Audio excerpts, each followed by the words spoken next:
Dans un petit village niché au cœur des terres, vivait une vieille dame nommée Aïcha. Ses cheveux étaient d'argent et son visage, un parchemin marqué par les années, mais ses yeux pétillaient de bonté. Tout le monde l'aimait, car Aïcha portait toujours un sourire, même quand la vie se faisait rude. Elle habitait seule dans une modeste maison, à l'ombre d'un grand arbre. Sans enfant et veuve depuis longtemps, elle ne se plaignait jamais. On la trouvait souvent assise là, à discuter avec les passants, offrant à chacun un sourire chaleureux. Pourtant, la vie au village n'était pas toujours un long fleuve tranquille. Les gens travaillaient dur, que ce soit dans les champs, à l'atelier du menuisier ou sur le marché. Parfois, la pluie se faisait désirer, anéantissant les récoltes. D'autres fois, la maladie frappait, clouant les plus vaillants au lit. L'inquiétude et la tristesse étaient des compagnes familières pour beaucoup. Un jour, une jeune femme nommée Lina vint trouver Aïcha, le visage baigné de larmes.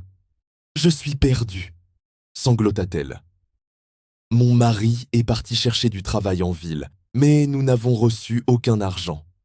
Mes enfants ont faim et j'ai si peur de ce que l'avenir nous réserve. » Aïcha la regarda avec une infinie tendresse et lui fit son plus doux sourire. « Assieds-toi, ma fille. Dis-moi, qu'est-ce que tu imagines pour demain ?» Lina essuya ses larmes. « Je ne sais pas, j'ai l'impression que tout va mal finir. Et s'il ne trouvait jamais de travail? Et s'il nous oubliait ?» Aïcha secoua doucement la tête. « Quand nos pensées sont sombres, notre cœur se remplit de peur. Mais lorsque nous pensons positivement, nous trouvons une force nouvelle et parfois, la vie nous surprend agréablement. » « Comment rester positive quand tout semble si noir ?» demanda Lina. Aïcha sourit de nouveau. « Laisse-moi te raconter une histoire. » Elle commença. « Il était une fois un homme très pauvre. Il n'avait ni famille, ni argent, ni nourriture. Assis au bord d'une rivière, il pleurait sur son sort. Une vieille femme s'approcha et lui demanda « Pourquoi pleures-tu » Il répondit « Je n'ai rien. Comment pourrais-je être heureux ?»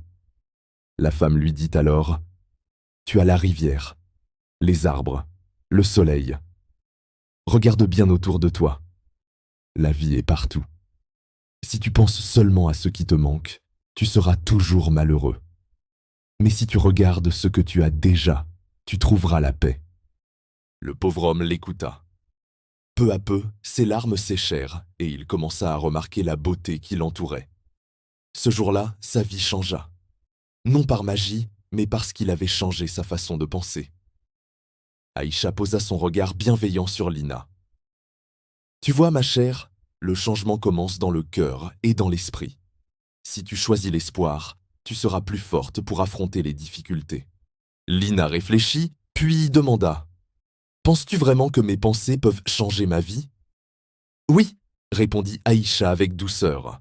« Chaque matin, dis-toi « Aujourd'hui sera une belle journée. » Tu trouveras la force de travailler, de nourrir tes enfants et d'attendre ton mari avec confiance. Mais si tu ne penses qu'au malheur, ton cœur deviendra lourd comme une pierre. » Lina hocha la tête. « Je comprends. Je vais essayer de penser positivement. » « C'est le premier pas, » encouragea Aïcha. Lina repartit, le cœur un peu plus léger. Chaque jour, elle se répétait cette petite phrase. Aujourd'hui sera une bonne journée. Elle travailla avec un courage renouvelé, prit soin de ses enfants et attendit avec espoir le retour de son mari. Quelques semaines plus tard, une lettre arriva. Son mari avait trouvé un bon emploi en ville et allait envoyer de l'argent. Folle de joie, Lina courut annoncer la merveilleuse nouvelle à Aïcha. La vieille dame sourit. « Tu vois, ma fille, quand nous accueillons la vie avec espérance, elle finit souvent par nous offrir de belles choses. Les problèmes ne disparaîtront jamais complètement, mais avec un esprit positif, nous pouvons tous les surmonter. » Bientôt, la sagesse d'Aïcha se propagea dans tout le village. Les gens venaient de partout pour lui confier leurs soucis. Et à chacun, elle répétait inlassablement son secret.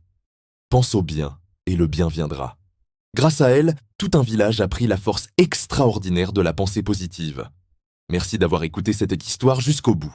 Si elle vous a touché, n'hésitez pas à laisser un petit pouce bleu et à vous abonner pour ne manquer aucune de nos prochaines histoires inspirantes.